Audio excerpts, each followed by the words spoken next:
The chill of the early morning, 20:15 a.m. to be precise, clung to the steel girders of the Nitro River Bridge. This vital artery, a testament to Soviet-era engineering, now groaned under an immense, unmoving weight. A Russian military convoy, a snarled serpent of aggression stretching over 5 miles in length, was trapped in a catastrophic bottleneck. This was not merely a traffic jam. It was the logistical lifeblood of the Southern Front, frozen in place.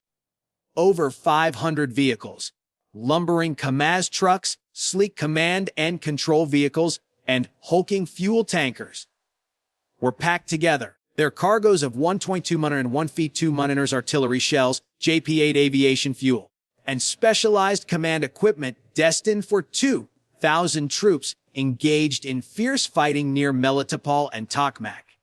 The Russians, confident in their protective bubble, believed themselves secure. Flanking the column were mobile Pantsir-S1 air defense systems, their radars slowly sweeping, their launchers loaded with deadly 57 E-6 missiles and 3,900 autocannons capable of shredding any aerial threat.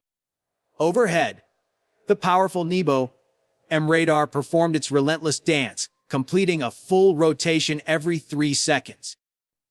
Its sophisticated arrays were so sensitive they could track an object the size of a baseball from a distance of 200 yards. To the convoy commanders, their security was absolute, a multi-layered dome of steel and electronic vigilance. They were, however, tragically mistaken. Their ignorance was the direct result of Ukrainian ingenuity. Clamped with powerful magnetic locks to the cold, shadowed steel beams directly beneath the bridge deck, 12 Ukrainian FPV drones waited. They were not complex or expensive machines. Each was a masterpiece of economical warfare, costing roughly $600. Their payload, however, was far from simple. A repurposed PG-7VL warhead, a shaped charge designed to focus its explosive force into a jet of molten metal and superheated gas, capable of piercing 12 inches of reinforced concrete. These drones did not rely on vulnerable GPS signals for navigation. Instead, they used a combination of onboard LIDAR and pre-loaded structure mapping, creating a perfect internal model of their environment. For 72 hours, they had remained in a state of dormant hibernation. No electronic signals, no pilot transmissions, no radio frequency emissions. Just a single heavily encrypted wake. Up command waiting on a specific frequency. The catalyst for the impending disaster was as mundane as it was predictable: the failure of cheap, poorly manufactured Russian truck tires. A blowout on a heavy ammunition truck near the bridge's midpoint caused a chain reaction of panic braking, stalling engines, and jackknifed vehicles, creating the perfect immobile target. The entire logistical spearhead of the Russian Southern was now stacked neatly in the kill zone, just 500 yards from where the drone slept. In a hidden Ukrainian command post, buried deep in an undisclosed location. The atmosphere was tense. A single operator, his face illuminated by the soft glow of a tactical monitor, watched the live satellite feed of the stalled convoy. He took a slow, measured breath and pressed one key. Under the bridge, 12 small green indicator lights blinked to life in near-perfect unison.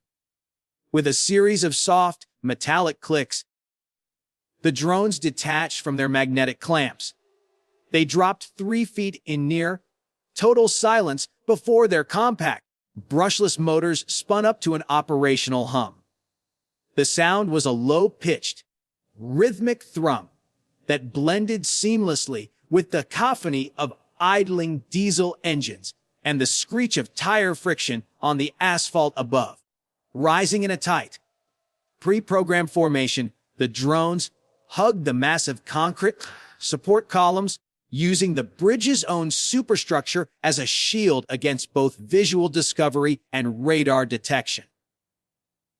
Inside each drone's simple fuselage, the PG-7VL warhead armed itself, its fuse set to a precise 1.1-second delay after impact, ensuring the shaped charge would penetrate before detonating. The attack plan was ruthlessly efficient. The first wave, a group of 6 drones, oriented their flight paths toward the densest clusters of ammunition trucks. The second group of 4 angled toward the volatile fuel tankers, their JP-8 cargo a potential inferno waiting for a spark. The final 2 drones, the command killers, aligned themselves with the convoy's lead vehicles, the mobile command posts and communication trucks that served as the brain of the entire operation. It was at this moment that a sharp-eyed Russian lieutenant, situated in the command vehicle of a Pantsir-S1 system, noticed a faint, almost imperceptible flicker on his passive electronic support measures ESM suite. A whisper of interference, a gut feeling. He made a critical decision, barking an order to his crew. Switch from passive to active radar! Scan the area below the bridge. The Pantsir's radar dish hummed, emitting its own energy pulses. Almost immediately, it locked onto a heat signature, a small, fast-moving thermal bloom beneath the bridge structure. Without hesitation, a 57E6 missile was launched from its tube, its solid, fuel rocket motor igniting with a roar that streaked downward and struck its target, a Ukrainian decoy drone that had been intentionally activated seconds earlier as a contingency plan. The explosion was deafening, a ball of fire and shrapnel that bloomed 30 feet into the air, illuminating the riverbank in a stark, orange glare. The effect on the convoy was instantaneous and chaotic. Drivers slammed on their brakes. Engines stalled from the sudden shock. Trucks veered and jackknifed, and a chorus of blaring horns erupted. The disciplined 5-mile column collapsed into a tangled, panicked mob. But that single defensive explosion did something far more dangerous than any physical damage it caused. It confirmed a deep-seated fear. It told every soldier, from the lowliest driver to the most seasoned commander, that the rumors were true. The ghosts were real. Ukrainian drones were here. Radio nets, once calm and professional, erupted into a storm of overlapping shouts and frantic calls for coordinates. Red warning lights flashed on the digital dashboards of the Pantsir systems. A nearby Tor-M2 unit, a dedicated anti-aircraft vehicle, attempted to acquire target locks, but the complex radar returns, bouncing off the bridge's dense steel structure, created a forest of false contacts and clutter on its screens. The real drones, however, were already gone. Their onboard artificial intelligence, processing data from their simple sensors, recognized the sudden shift in the battlefield status. The explosion, the surge in radio traffic, the active radar scans. They immediately executed a pre-programmed evasive protocol. Instead of pressing the attack, they vanished, diving back into the radar-shadowed sanctuary beneath the bridge supports. To further complicate the Russian response, Drone 3 activated its miniature onboard X-band jammer.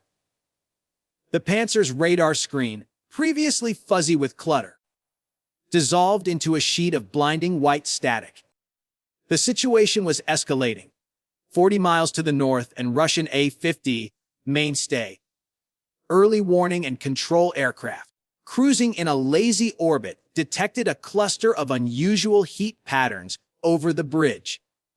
The aircraft's powerful Shmel-M radar, designed for long-range surveillance, filtered out the ground clutter and picked out the small, distinct signatures of the low-flying drones.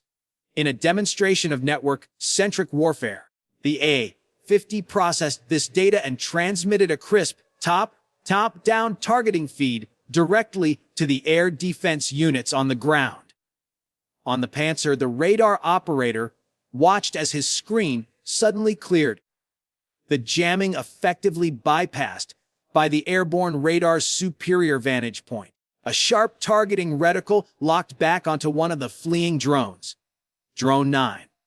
Simultaneously, the Tor-M2 system received the same data stream. Its computer calculated a firing solution in milliseconds, and with a whoosh of compressed gas, a M338 missile was ejected from its launch canister before its rocket motor ignited. The missile, a sleek dart of death, accelerated to its staggering top speed of 850 miles per hour, racing toward its target. Drone 9's AI had only seconds to react. It immediately deployed its last-ditch survival tool, a Tau decoy.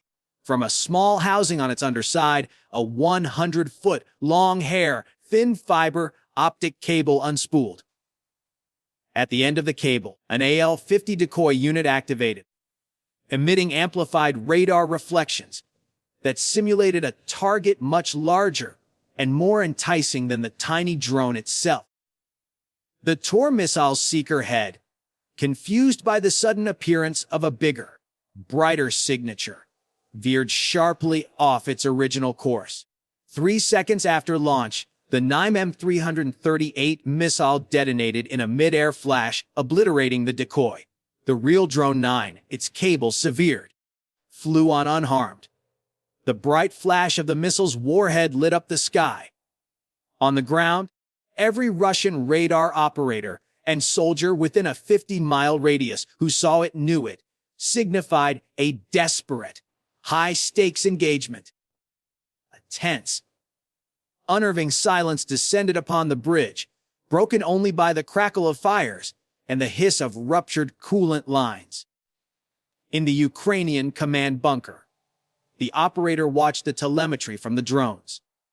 The Russian air defense was fully engaged, distracted, and confused. The moment of maximum vulnerability had passed, and the window for the decisive strike was now open. His finger hovered over the keyboard, and he pressed the key marked EXEQUE. 11 drones powered their motors back to life. This time, there was no stealth, no evasion. The mission was now one of sheer, brutal speed. They launched vertically from their hiding places, their propellers screaming at 18,000 revolutions per minute, a sound that cut through the ambient noise like a buzzsaw. They covered the final 200 yards of their ascent in a breathtaking 5.8 seconds. Drone 1, the lead unit, reached the underside of the bridge deck, directly below a heavily laden Ural truck carrying a mixed cargo of 120,000 mortar shells and 122,000 artillery rounds. Its PG-7VL warhead struck the reinforced concrete and detonated after its 1.1-second delay. The shaped charge functioned perfectly, focusing its energy into a jet of incandescent gas and metal that pierced 12 inches of concrete and steel rebar. The explosion itself was directed downward, and it reflected off the calm surface of the Nitro River 30 feet below. This water reflection acted as a natural pressure mirror, focusing and intensifying the shock wave, channeling it laterally into the bridge's support column. The column, engineered to bear immense vertical loads, was catastrophically compromised by this unexpected horizontal force. The steel rebar inside snapped like dry twigs. The entire bridge structure shuddered. What followed was a symphony of precisely timed destruction. 7 more drones struck within the next 1.3 seconds, their impacts overlapping to create a cumulative, resonant shock wave that traveled through the bridge's skeleton. Drone 2 hit a second ammunition cluster. Drone 3, slammed into the underside of a tanker trailer full of JP-8 fuel. Drones 4 and 5 struck simultaneously beneath 2 more fuel vehicles. Drone 6 detonated directly below a key mobile command post, silencing the convoy's leadership. Concrete exploded outward. Multiple fireballs erupted, merging into one another, with one towering column of flame, reaching 70 feet into the night sky. The final 4 drones were the executioners. They did not target vehicles, but the very foundations of the bridge itself. They struck critical support columns in a synchronized succession, each blast adding another hammer blow of lateral force to the compromised structure. The southern half of the Nitro River Bridge, subjected to forces it was never designed to withstand, fractured. Huge segments of the road deck, now unsupported, groaned, twisted, and then folded inward. At 3:47 a.m., the world seemed to slow down. With a deep, grinding roar that overpowered all other sound, the entire southern span of the bridge gave way. A section nearly 400 feet long collapsed into the river and onto the banks below. 40 Russian vehicles, ammunition trucks, fuel tankers, armored personnel carriers plummeted into the abyss. The first to hit was the Ural truck from the initial blast. It landed nose first onto the wreckage below, its cargo of 8 2W mortar shells detonating on impact. This primary explosion triggered a sympathetic detonation in 2 other ammunition trucks that had fallen beside it, their wooden crates of 122-900 and 152 binder shells igniting in a chain reaction. The air temperature in the immediate area spiked to over 200 degrees Fahrenheit. The pressure wave from the blast was so powerful, it cracked windows in villages a mile away. Fuel tankers ruptured on impact, spilling thousands of gallons of JP-8 across the broken asphalt and into the river. The floating fuel ignited, creating a rolling fire that swept under the collapsing debris. One by one, the tanks of liquid fuel exploded in a terrifying sequence. A dedicated Kamaz refueler vehicle was consumed by the inferno and blew apart, launching pieces of its chassis 60 yards out into the water. A Pantsir-S1 launcher, trapped and unable to retreat, attempted to fight back, its 30,000 Baz auto-cannon firing streams of red tracer rounds blindly into the thick, choking smoke. Its defiance was short-lived. 2 seconds later, another ammunition truck exploded directly adjacent to its position. The Pantsir and its crew were vaporized in an instant. By 3:48 a.m., just 1 minute after the collapse began, the southern span of the Nitro River Bridge was simply gone. In its place was a jagged scar of twisted steel, I-beams, and cratered concrete stumps. Flames climbed 80 feet into the air, and a thick, oily black smoke blotted out the stars. The intense heat created a thermal blanket that confused the infrared and thermal optics of any remaining Russian systems. Ground units, their command structure decapitated, were unable to coordinate a response. The convoy's centralized radio network had failed entirely. Subsequent analysis would confirm that out of the original 500 vehicles, at least 110 were completely destroyed or permanently immobilized. The shock waves from the bridge's collapse were so powerful they were registered by seismological instruments 3.5 miles away, measuring 2.6 on the local magnitude scale. But the seismic event was nothing compared to the strategic earthquake that followed. The convoy had been carrying over 2 million pounds of critical ammunition and fuel. It was the single, planned lifeline for 1,000 Russian troops engaged in heavy fighting. Without it, forward artillery batteries would exhaust their shell reserves within 48 hours. mechanized and armored units, reliant on a constant flow of diesel, would see their fuel gauges hit empty within 3 days. Russian logistical officers, far behind the line, scrambled to find alternative routes. But the Nitro River was a major geographical obstacle. This bridge was one of only 2 major crossings in the entire operational sector. The next available route required a 58-mile detour through open, contested terrain, a corridor already being actively monitored and targeted by Ukrainian HIMARS artillery units with their precise M31A1 guided rockets. Any attempt to reroute would turn the long column into a shooting gallery. A sense of panic began to seep into the higher echelons of Russian Southern Command. Drone footage, later released by Ukrainian military intelligence, showed the devastating aftermath: columns of thick, black smoke, the glow of persistent secondary fires, and the twisted skeletons of vehicles, continuing to burn for over 20 minutes after the initial attack. Ukrainian battlefield analysts confirmed that 9 of the 11 attacking drones had successfully struck their designated targets. 2 had been lost to jamming or missile fire, but the mission was an overwhelming success.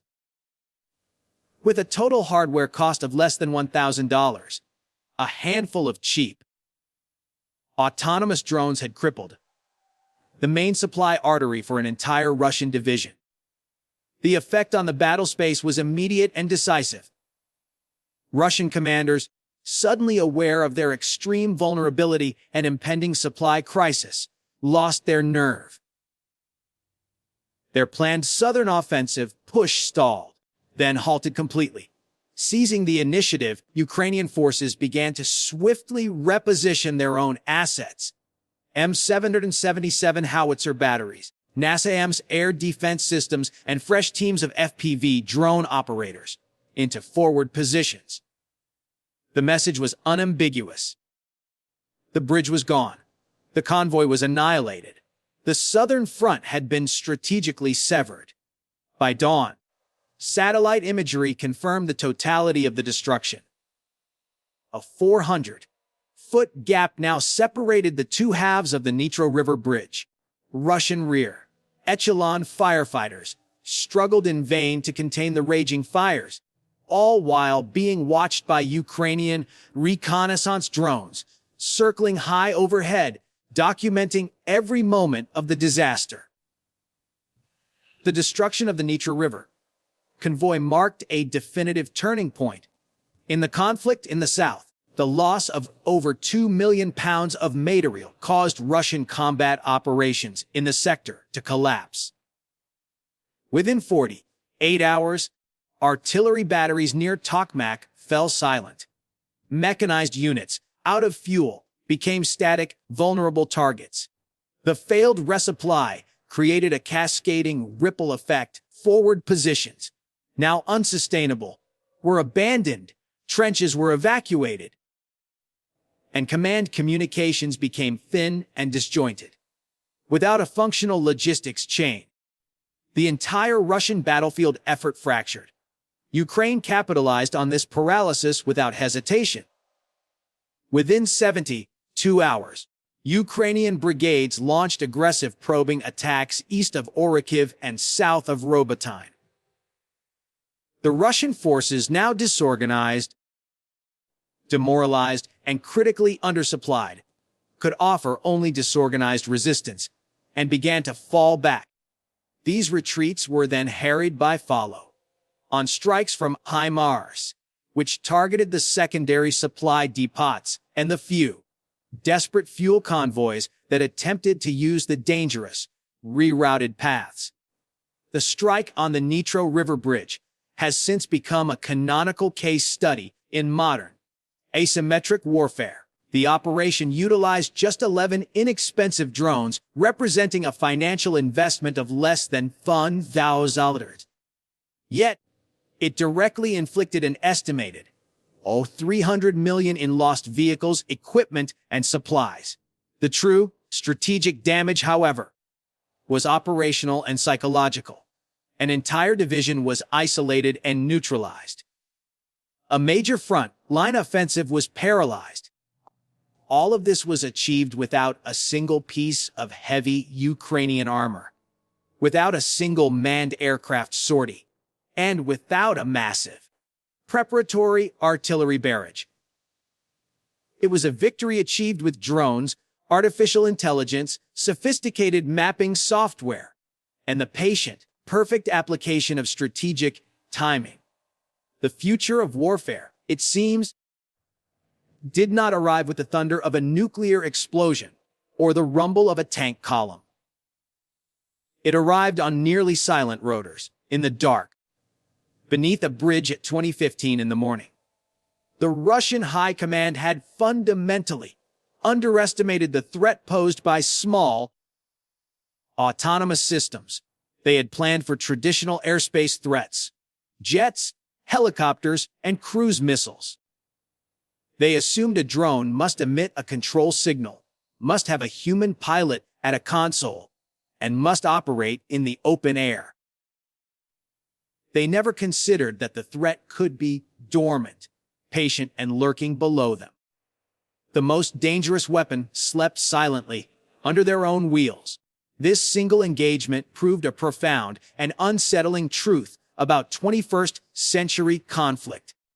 The most decisive weapon is not necessarily the one with the loudest blast or the largest payload, but the one you never see coming. Victory is increasingly determined not by the missile itself, but by the algorithm that guides it. Not by the armor of the tank, but by the code that finds its weakness. The nature of war is changing, not always with massive, headline-grabbing offensives, but with cleverly laid traps, with the intelligent use of data, and with the exquisite application of timing. This narrative forces a compelling question upon us all. So, what about you? If you were given a modest, haunt 10,000 and the cover of a single night, what kind of devastating trap would you design to cripple a force 1,000 times more powerful than your own? Let us know your thoughts in the comments below. If you found this in-depth battlefield analysis valuable, please hit the like button and subscribe to our channel so you won't miss our next detailed breakdown. This is Shield Military, where every strike has a story. See you on the next mission.